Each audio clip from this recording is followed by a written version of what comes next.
Hello my dear student, स्वागत है आप सबका YouTube channel fit for exam पर। और जैसा कि हम लोग पढ़ रहे थे क्लास 12th में मैट्रिक्स, एक तो जो हम लोगों का पहला टॉपिक है मैट्रिक्स, वो हम लोग कंप्लीट कर चुके हैं बहुत ही अच्छे तरीके से। कॉन्सेप्ट और जितने भी एक्सरसाइज के इंपॉर्टेंट क्वेश्चंस एग्जाम्पल्स मैंने करा दिए हैं। तो आज हम लोग अपना सेकेंड टॉपिक लेकर आए हैं, डिटर्मिनेंट्स। आज हम लोग डिटर्मिनेंट्स के कॉन्सेप्ट को समझेंगे और आज की वीडियो में हम लोग डिटर्मिनेंट्स का जो कॉन्सेप्ट है स्टार्टिंग का टोटल कॉन्सेप्ट हम लोग कंप्लीट करने वाले हैं। ठीक है, आज क्वेश्चन से एक भी नहीं लगेगा, लेकिन कॉन्सेप्ट सारे के सारे क्लियर होंगे। जितने भी कॉन्सेप्ट डिटर्मिनेंट्स में गिवन है वो सारे आज कॉन्सेप्ट क्लियर होने वाले हैं। तो ध्यान से बने रहिएगा स्टार्टिंग से लास्ट तक वीडियो में। तो डिटर्मिनेंट्स की अगर मैं बात करूं बच्चों, डिटर्मिनेंट्स में सबसे पहले जो स्टार्टिंग होती है वो डिटर्मिनेंट्स है क्या? Determinants is the solution of matrices. Determinants is the solution of square matrices. ठीक है, तो मैट्रिक्स की मैं बात करूं, मैट्रिक्स हम लोगों को मैट्रिक्स में टाइप्स मैंने बताए थे। टाइप्स ऑफ मैट्रिक्स, कई टाइप्स की मैट्रिक्स थी, बट जो स्क्वायर मैट्रिक्स होती हैं, सॉल्यूशन डिटर्मिनेंट्स जो सॉल्यूशन है वो स्क्वायर मैट्रिक्स का है। स्क्वायर मैट्रिक्स जो होती हैं उनका हम लोग सॉल्यूशन करते हैं किस फॉर्म में? डिटर्मिनेंट्स मेथड से। तो डिटर्मिनेंट्स मेथड है क्या? डिटर्मिनेंट्स मेथड में बात करूं बच्चों,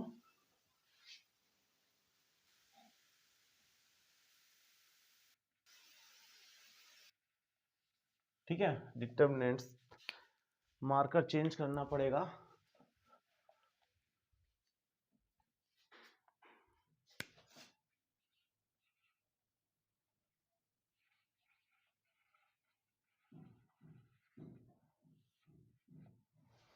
डिटर्मिनेंट्स, तो डिटर्मिनेंट्स में मैंने ये बताया है कि जैसे मैट्रिक्स है हमारी, ये मैट्रिक्स है 2x2 ऑर्डर की, A11 A12 A21 A22, 2x2 order की मैट्रिक्स हो गई ए। अब इस मैट्रिक्स का हम लोग सोल्यूशन कैसे निकालेंगे? इस मैट्रिक्स का सोल्यूशन, किसी भी मैट्रिक्स का सोल्यूशन फाइंड करने के लिए हम लोग उस मैट्रिक्स का डिटर्मिनेंट्स फाइंड करते हैं। डिटर्मिनेंट्स होता क्या है? Expansion of all elements this and this multiply. सबसे पहले multiply A11 A22 minus this multiply minus this multiply A12 A21। तो ये हमारा है डिटर्मिनेंट्स का सॉल्यूशन। ये बच्चों मॉड का साइन नहीं है, ये डिटर्मिनेंट्स का साइन है। ठीक है, तो ये कंफ्यूज मत होना, इसकी जो वैल्यू है वो निगेटिव पॉजिटिव दोनों में आ सकती है। तो ये हमारा नॉर्मल सा सॉल्यूशन होगा। डिटर्मिनेंट्स बहुत इजी चैप्टर है, बहुत इजी कॉन्सेप्ट है सारे इसके। तो डिटर्मिनेंट्स में हम लोग स्टार्टिंग का क्या है, स्टार्टिंग में अगर मैं बात करूं बच्चों तो एक्सपेंशन पहले देख लेते हैं डिटर्मिनेंट्स का। ठीक है, एक्सपेंशन ऑफ डिटर्मिनेंट्स वो हम लोग देखते हैं 3x3, क्योंकि स्क्वायर मैट्रिक्स ही यूज होगी 2x2 order and 3x3 order. And कभी कभी क्या है बच्चों 4x4 ऑर्डर की मैट्रिक्स भी होती है, बट नॉर्मली हमारी 3x3 ऑर्डर की होगी। A11 A12 A13 A21 A22 A23 A31 A32 and last A33। Determinants of A equals to A11। यहाँ पर हम लोग को फैक्टर्स जैसे मैंने निकलवाए थे आप लोगों को, तो मैट्रिक्स में को फैक्टर वगैरह सारे बताए थे, बट यहाँ पर क्या है, यहाँ पर हम लोग मैट्रिक्स डिटर्मिनेंट्स फॉर्म में सॉल्व करेंगे। और डिटर्मिनेंट्स में सबसे पहला हमारा कॉन्सेप्ट, सबसे पहला जो टॉपिक है वो है को फैक्टर्स एंड माइनर्स। तो सबसे पहले तो हम लोग एक्सपेंशन देख लें, एक्सपेंड कैसे करते हैं इसको। A11, ठीक है, A1। अब यहाँ पर जब बच्चों हम एक्सपेंड करेंगे डिटर्मिनेंट्स को, बहुत ईजी है। सबसे पहला ये एलिमेंट लेंगे, ठीक है, इस एलिमेंट को हम लोग, जो एलिमेंट जिस रो में आ रहा है उस रो और उस कॉलम, इस कॉलम को इस रो को हम लोग हाइड कर देंगे और बचेंगे 4 एलिमेंट। तो इन दोनों में हम लोग क्रॉस लगाएंगे, ये A22 A33 minus A23 A32, ये हो गया।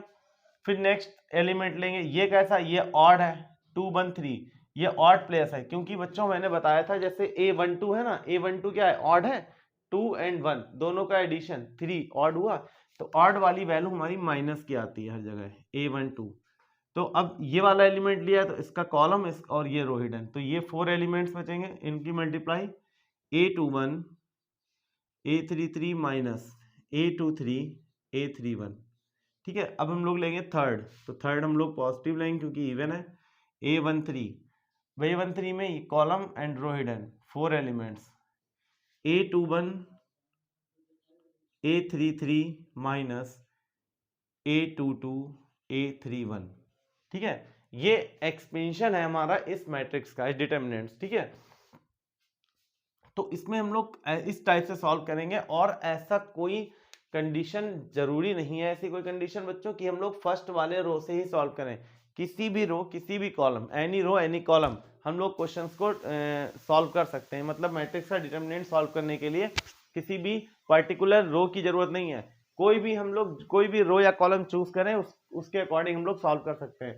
तो यहाँ पर हम लोगों ने फर्स्ट रो लिया ना, अगर सेकेंड, सपोज दैट हम लोग सेकेंड कॉलम से सॉल्व करेंगे, ठीक है। तो सेकेंड कॉलम में पहले ये एलिमेंट यहाँ पर लेंगे, ठीक है। तो ये निगेटिव है, ऑड वाला है तो यहाँ माइनस आएगा, ये प्लस है यहाँ प्लस आएगा, ये 3 है, ऑड है, यहाँ माइनस आएगा, ठीक है। ये ध्यान रखना कि जो ऑड वाला है वो माइनस का लेना है, इवन हमको प्लस का लेना है। और जैसे सपोज दैट जब ये लेंगे तो इसमें पहला एलिमेंट ये ऐसे करके इन दोनों की मल्टीप्लाई तो सेम आएगी। जैसे ये है सेकेंड एलिमेंट, तो इसका रो, ये कॉलम, ये 4 कॉर्नर के एलिमेंट्स बचेंगे, इनकी क्रॉस मल्टीप्लाई लिखी जाएगी। क्लियर है? तो इस टाइप से एक्सपेंड होगा, किसी भी रो किसी कॉलम से हम लोग सॉल्व कर सकते हैं। और ऐसा क्यों है? क्योंकि वैसे तो नॉर्मली हम लोग डिटर्मिनेंट्स जब निकालेंगे तो फर्स्ट रो से ही निकालेंगे, जिससे यह कंफ्यूजन आ रहा है। बट कुछ सिचुएशंस ऐसी होती है जिसमें हम लोग किसी अदर रो या कॉलम से निकालते हैं तो थोड़ा इजी पड़ता है।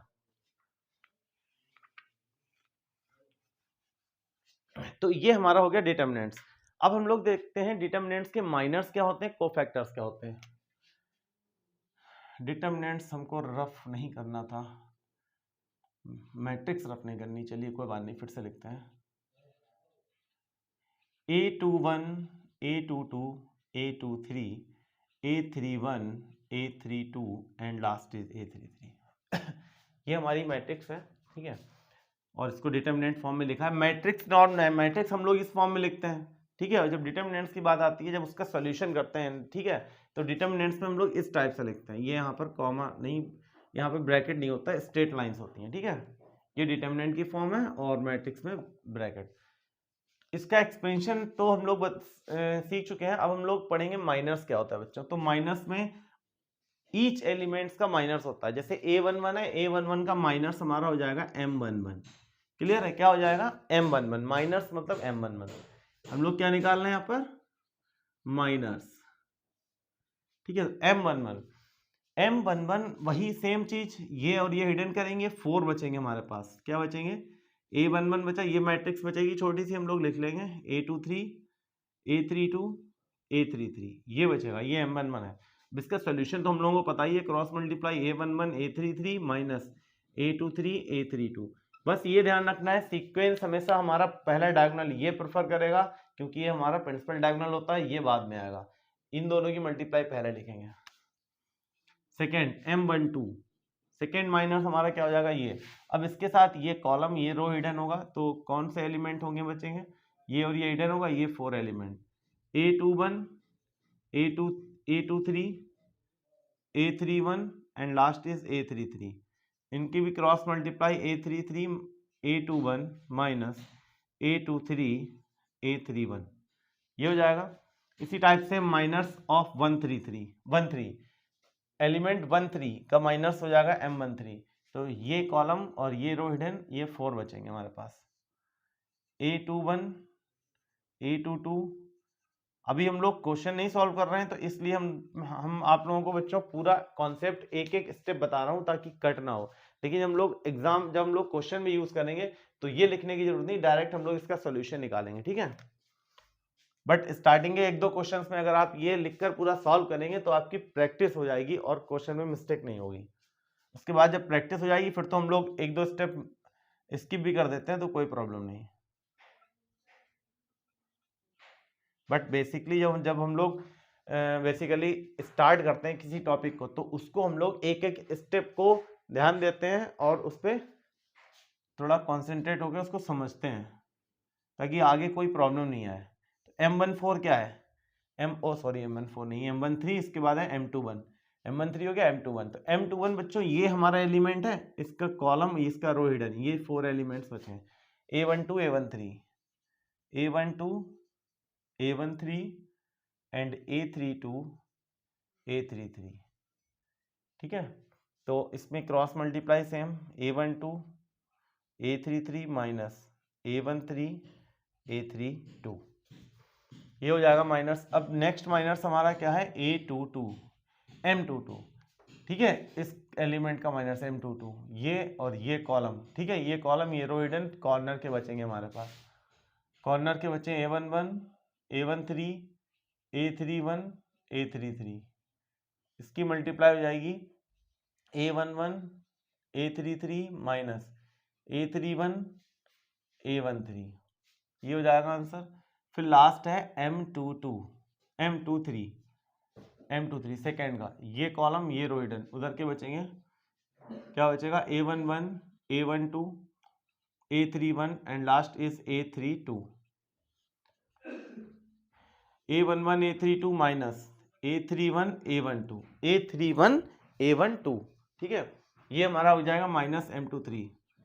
लास्ट अब हम लोग का है third column M31 minus of M31 का माइनस निकालेंगे, रो और कॉलम हिडन, ये 4 कॉर्नर के बचेंगे, A12 A13 A22 and A13, ठीक है। अब मुझे लग रहा है कि आप इतनी कॉन्सेप्ट समझ गए होंगे कि हमको क्या करना है, ठीक है, तो मैंने पहले ही बताया था, ज़्यादा टफ नहीं है।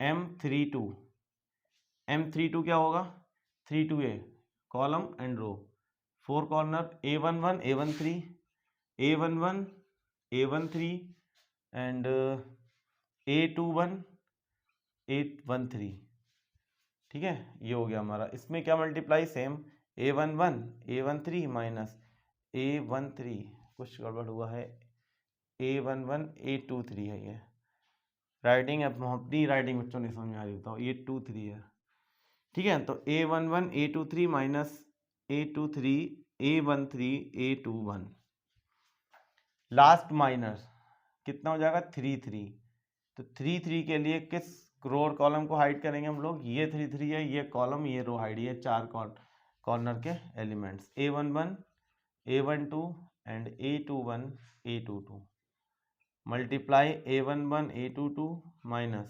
A12 A21 A21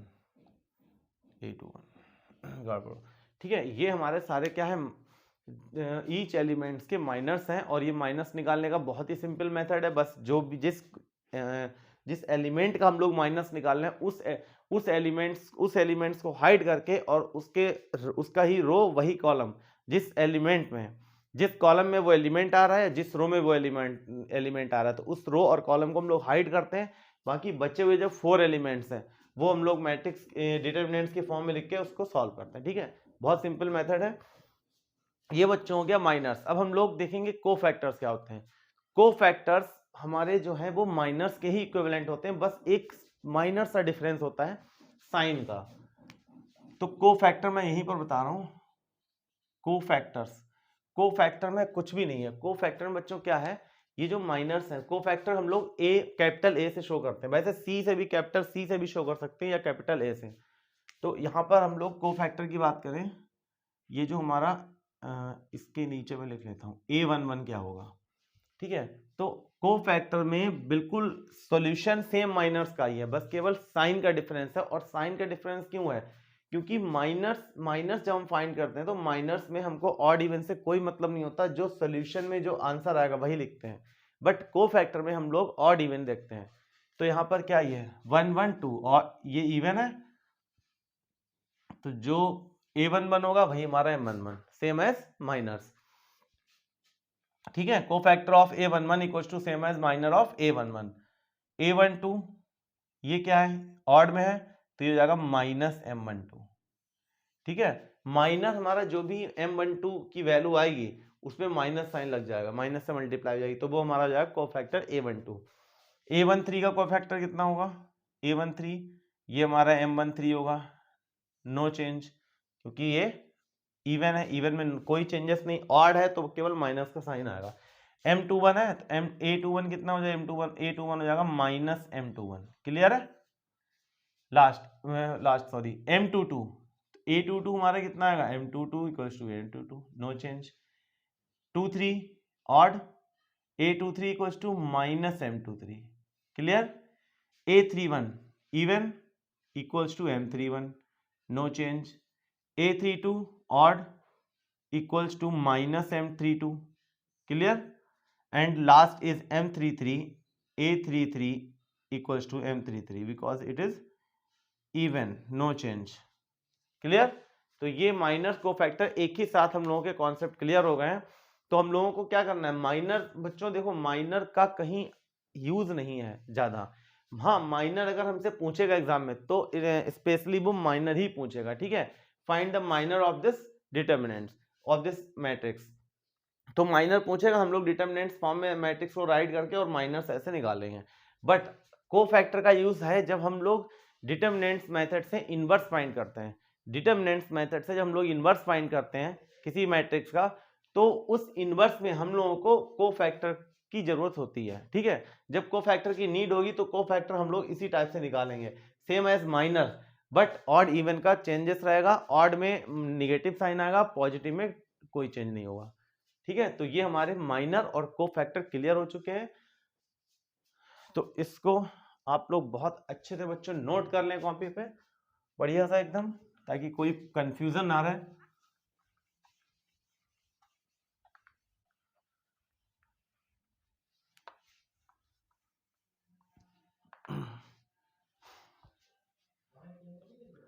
ये हमारे हो गए माइनर एंड कोफैक्टर। अब हम लोग इसके बाद हम लोग आते हैं कि एडजॉइंट ए कैसे निकालते हैं, ठीक है। एडजॉइंट ए हम लोगों ने ये बच्चों सीखा था ट्रांसपोज निकालना। ट्रांसपोज मैंने बताया था मैट्रिक्स में, मैट्रिक्स में ट्रांसपोज बताया था। किसी मैट्रिक्स का ट्रांसपोज हम लोग कैसे करते हैं, मैट्रिक्स के रो और कॉलम को इंटरचेंज कर देते हैं। मैट्रिक्स के रो और कॉलम को इंटरचेंज कर देते हैं, वो क्या होता है, वो ट्रांसपोज होता है। बट अब हम लोग सीखेंगे एडजॉइंट ए। तो कोई भी डिटर्मिनेंट्स हमको दिया हुआ है, अब यहाँ पर हम लोग एक नंबर्स लेकर सॉल्व करते हैं, थोड़ा इजी रहेगा। सपोज दैट यहाँ दिया है 3 5 2 -3, -3 क्या -4 लेते हैं। ये हमारी मैट्रिक्स है, ठीक है। क्या है, मैट्रिक्स। तो इस मैट्रिक्स का हमको एडजॉइंट ए फाइंड करना है। क्या फाइंड करना है, एडजॉइंट ए। तो एडजॉइंट ए कैसे फाइंड करते हैं, एडजॉइंट ए होता क्या है, एडजॉइंट ए जब निकालेंगे तो सबसे पहले तो इस मैट्रिक्स को हम लोग डिटर्मिनेंट्स फॉर्म में लिखेंगे, ऐसे लिखा रहने दो। एडजॉइंट ए को लिख देते हैं डिटर्मिनेंट्स फॉर्म में। एडजॉइंट ए बच्चों, एडजॉइंट ए क्या होता है, ये हमारे क्या है, ये अगर मैं बात करूं इसकी कंपेयर करूं अपनी बेसिक, जो हमारी बेसिक फॉर्म है मैट्रिक्स की, यही तो है ना। तो A11 की वैल्यू क्या है 3, A12 की 5, A21 2 एंड A22 -4। यहाँ पर जो एडजॉइंट ए हम लोग फाइंड करते हैं, सबसे पहले तो जो भी मैट्रिक्स आएगी उसका ट्रांसपोज करना होगा। और मैट्रिक्स आएगी कौन सी, ये जो मैट्रिक्स होगी वो matrix of sorry determinants of cofactor. Determinants होगा किसका, डिटर्मिनेंट्स होगा कोफैक्टर का। तो इन सारे एलिमेंट्स A11 का कोफैक्टर हम लोग यहाँ लिखेंगे कैपिटल A11, इसका कोफैक्टर यहाँ पर आएगा और इसका कोफैक्टर यहाँ पर आएगा, ये कोफैक्टर यहाँ पर, क्लियर। तो जो कोफैक्टर होंगे उनका ट्रांसपोज करेंगे हम लोग। तो सबसे पहले कोफैक्टर होंगे क्या, अगर मैं A11 की बात करूँ, A11 मतलब ये, तो ये कॉलम और ये रो हिडन बचा क्या। अब 2x2 में बच्चों 3x3 में हम लोग हाइड करते हैं, तब भी यहाँ पर 4 एलिमेंट बचते हैं, फिर हमें उसकी क्रॉस मल्टीप्लाई करनी होती है। बट 2x2 में इजी ये है कि हम लोग कॉलम रो को कट करेंगे, ओनली 1 एलिमेंट लेफ्ट होगा, और उसी लेफ्ट वाले एलिमेंट को, वही बचे हुए एलिमेंट को हम लोग राइट करेंगे। A22 है, बट ये हमको ध्यान रखना, ये हम लोगों ने किसका निकालना है, कोफैक्टर A11 का, इवन है, इसकी वैल्यू क्या आई A22 मतलब -4, एज इट इज लिख लेते हैं। A12 की वैल्यू क्या आ जाएगी, A12 ये रहा, तो ये कॉलम और ये रो हाइड, ये वाला बचेगा, क्या बचेगा A21 बचेगा। बट ये क्या है, ऑड है, तो माइनस का A21 मतलब 2 आएगा, वो भी कैसा, माइनस का, ठीक है। फिर जब ये फाइंड करेंगे हम लोग A21, तो ये कॉलम ये रो ये बचा 1 2, ये क्या है, ऑड है, तो A21 क्या है 1 2 है, माइनस A12 क्योंकि ये बच्चों ऑड है, तो ये हो जाएगा -5, ठीक है। और A22 A22 हम लोग निकालेंगे, वो हमारा ये और ये हाइड हो जाएगा, A11 आएगा, लेकिन वो इवन है तो प्लस का A11 मतलब 3। ठीक है, कैसा लगा क्वेश्चन? बढ़िया है ना, एकदम मजा आ रहा है। तो चलो हम लोगों ने क्या किया, ये हमारा आ गया एडजॉइंट ए, अभी कंप्लीट नहीं हुआ, अभी इसका ट्रांसपोज करना बाकी है।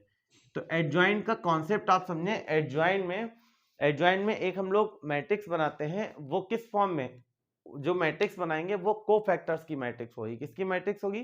Cofactor of the given element.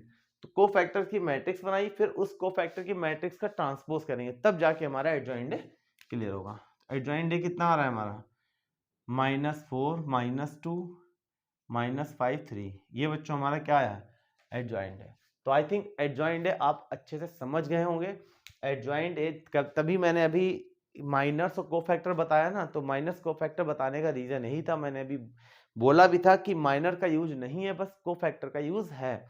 Cofactor का यूज कहाँ पर है? जब हम लोग एडजॉइंट निकालेंगे तो हम लोग कोफैक्टर का यूज करेंगे, एडजॉइंट में हम लोग कोफैक्टर का यूज करेंगे, वहां से हमारी एडजॉइंट निकल के आएगी।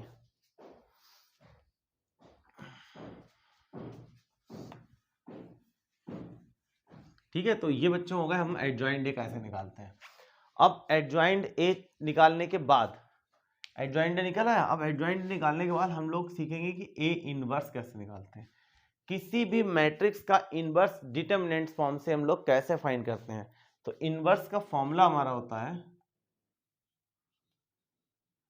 Adjoint A upon determinant of A, adjoint A upon determinant of ए।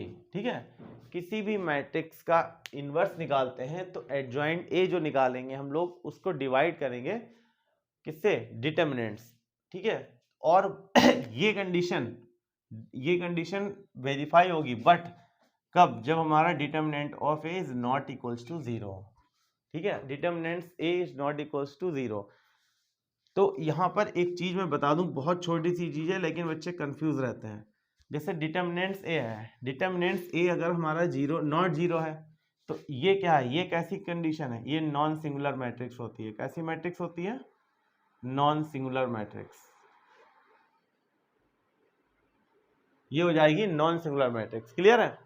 और अगर ये मॉड ए 0 आ गया तो इसको हम लोग क्या बोलेंगे? इसको हम लोग बोलेंगे सिंगुलर मैट्रिक्स। 2-3 नेम होते हैं, किसी अदर नेम से पूछ लिया जाएगा तो आप कंफ्यूज होंगे। सिंगुलर मैट्रिक्स, और इसी कंडीशन में हमारी क्या हो जाती है? इसी को अगर डिटरमिनेंट्स ए हमारा 0 आता है तो हम लोग बोलते हैं कंसिस्टेंट, इनकंसिस्टेंट। क्या बोलेंगे? इनकंसिस्टेंट। और ये हमारी हो जाएगी कंसिस्टेंट। ठीक है, दो टाइप, ये determinant not equal to 0 non singular matrix और कंसिस्टेंट। इसमें क्या है? सिंगुलर मैट्रिक्स और इनकंसिस्टेंट। ठीक है, ये दो टाइप के नेम हम लोग बोलते हैं डिटरमिनेंट्स मैट्रिक्स अगर दे रखी है। और इसी का थर्ड नाम होता है इनवर्टिबल मैट्रिक्स। इनवर्टिबल मैट्रिक्स, क्योंकि किसी भी मैट्रिक्स का डिटरमिनेंट्स अगर 0 नहीं है तभी वो इनवर्टिबल मैट्रिक्स होगी, अदरवाइज वो इनवर्टिबल मैट्रिक्स नहीं होगी। क्लियर है? तो ये नेम हमको याद रखना है, ये भी हमको याद रखना है, कोई चीज नहीं भूलनी है। और ये फॉर्मूला तो आपको याद रखना है। तो एडजॉइंट ए मैंने बता दिया है कैसे हम लोग निकालेंगे डिटरमिनेंट से। डिटरमिनेंट्स कुछ नहीं, नॉर्मल एक्सपेंशन होता है। ठीक है, किसी मैट्रिक्स का तो एक्सपेंशन, तो कभी भी इनवर्स जब निकालना होगा सबसे पहले हम लोग डिटरमिनेंट्स निकालेंगे। क्यों? क्योंकि डिटरमिनेंट से पहले ये क्लियर होगा कि मैट्रिक्स हमारी सिंगुलर है और नॉन सिंगुलर है। अगर हमारी मैट्रिक्स नॉन सिंगुलर है तभी हम उसका इनवर्स फाइंड कर पाएंगे, अगर सिंगुलर मैट्रिक्स है तब इनवर्स उसका फाइंड नहीं कर पाएंगे। ठीक है, और एक छोटा सा फॉर्मूला और होता है adjoint A, determinants of adjoint ए। अगर एडजॉइंट ए का डिटरमिनेंट्स होता है तो वो हमारी डिटरमिनेंट्स ऑफ मैट्रिक्स के n-1 के इक्वल होता है। ये n क्या है? n है order of matrix, order of matrix. ठीक है, ये एक ऑब्जेक्टिव क्वेश्चंस में बन जाता है इस टाइप का, और 100% आता है ये क्वेश्चन। ठीक है, ऑब्जेक्टिव में। तो ये हमको फॉर्मूला याद रखना है। n क्या है? Order of matrix. मतलब अगर 3/3 ऑर्डर की मैट्रिक्स है तो यहाँ पावर 2 होगी, 4/4 ऑर्डर की मैट्रिक्स है पावर 3 होगी, एंड 2/2 ऑर्डर की मैट्रिक्स है तो यहाँ पर क्या हो जाएगा? 1, क्योंकि 2 - 1 = 1। क्लियर? ये हम लोगों का हो गया डिटर्मिनेंट्स का कॉन्सेप्ट। बहुत छोटा सा कॉन्सेप्ट था, कुछ ज़्यादा खास था नहीं इसमें। और कुछ चीज़ें, प्रॉपर्टी ऑफ डिटर्मिनेंट्स बच्चों बहुत इंपॉर्टेंट टॉपिक था, जो कि इन लोगों ने चैप्टर से रिड्यूस कर दिया है हमारे सिलेबस से, तो प्रॉपर्टी से हमें कोई मतलब रहा नहीं अभी, अगर मैं बात करूं ओनली एकेडमिक की। ठीक है, तो हम लोगों को बस इतना छोटा सा कॉन्सेप्ट याद रखना है। क्या क्या आज हम लोगों ने पढ़ा, एक बार रिमाइंड करते हैं। सबसे पहले हम लोगों ने देखा कि डिटर्मिनेंट्स किस टाइप की मैट्रिक्स है। Determinant is a square matrix.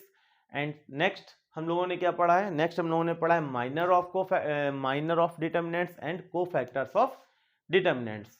Minor cofactor में डिफरेंस कितना, माइनर कोफैक्टर में केवल इवन ऑड का डिफरेंस होता है, इवन कोफैक्टर माइनस इक्वल होते हैं, ऑड कोफैक्टर्स माइनस में केवल माइनस का साइन एक्स्ट्रा होता है कोफैक्टर में। ठीक है, फिर हम लोगों ने क्या देखा था, हम लोगों ने एडजॉइंट ए कैसे फाइंड करते हैं।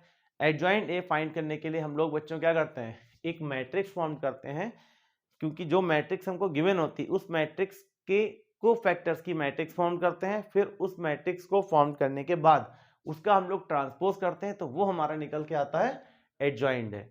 फिर एडजॉइंट ए हम लोग क्यों निकालते हैं, क्योंकि किसी मैट्रिक्स से इन्वर्स फाइंड करना है तो हम लोगों को एडजॉइंट ए निकालना होगा, तो एडजॉइंट ए निकालना होगा। ठीक है, इसके बाद हम लोग को डिटर्मिनेंट ए क्लियर करना होगा। ये फॉर्मूला होता है ए इनवर्स का, adjoint A upon determinant A. Determinant A, अब डिटर्मिनेंट ए की बात आती है कि डिटर्मिनेंट ए जीरो नहीं होना चाहिए जब हम लोग ए इनवर्स निकालना है, क्योंकि अगर ये जीरो हो गया, अगर ये जीरो हो गया हमारा, तो ये नॉट डिफाइंड कंडीशन, हम लोग ए इनवर्स फाइंड नहीं कर पाएंगे, पॉसिबल नहीं होगा। तो किस कंडीशन में नॉट इक्वल्स टू जीरो आता है, कोई भी मैट्रिक्स अगर हमारी इन्वर्टिबल मैट्रिक्स है, then mod determinant of A equals to zero. If the matrix is non singular matrix, then determinant of A is not equals to zero and consistent also not equals to zero. अब देखेंगे कि zero पर क्या, zero पर इसका opposite है, non singular not zero पर है, सिंगुलर हो जाएगी जीरो पर।